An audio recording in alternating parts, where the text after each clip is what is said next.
उस समय श्रीजी महाराज बोले कि आप प्रश्नोत्तरी प्रारंभ कीजिए। तब ब्रह्मानंद स्वामी ने प्रश्न किया कि हम भगवान में जो वृत्ति रखते हैं वह बहुत बलपूर्वक रखने के कारण रहती है, किंतु जगत के पदार्थों में यह स्वयमेव रहा करती है, उसका क्या कारण है?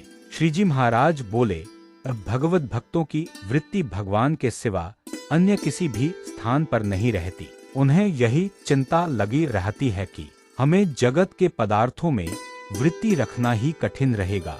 अतः परमेश्वर के भक्तों को जगत के पदार्थों में वृत्ति रखना ही कठिन है तथा जगत के जीवों के लिए परमेश्वर में वृत्ति रखना अत्यंत दुष्कर रहता है। इसीलिए जिसकी वृत्ति परमेश्वर में नहीं रहती वह भगवत भक्त नहीं है। फिर भी सत्संग में यदि आता रहे तो वह धीरे धीरे संत की वार्ता को सुनते सुनते परमेश्वर का भक्त हो जाएगा। फिर ब्रह्मानंद स्वामी ने पूछा कि इस प्रकार भगवान में वृत्ति रखने का कौन सा साधन है? तब श्रीजी महाराज बोले कि भगवान में वृत्ति रखने का साधन अंतर्दृष्टि है। वह अंतर्दृष्टि कौन सी है? तो स्वयं को जो प्रत्यक्ष भगवान मिले हैं उनकी मूर्ति के सामने देखते रहना ही अंतर्दृष्टि है।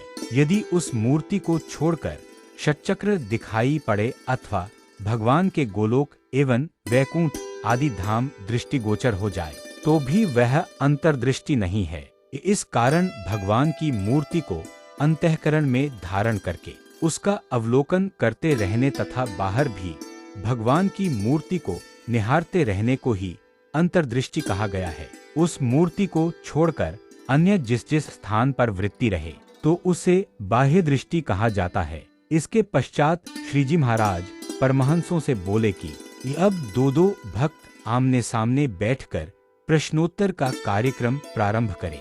इसके पश्चात परमहंसों ने बहुत देर तक परस्पर प्रश्नोत्तर का कार्यक्रम चलाया। उन्हें सुनते हुए श्रीजी महाराज उनकी बुद्धि की परीक्षा करने लगे। इति वचनामृतम 49।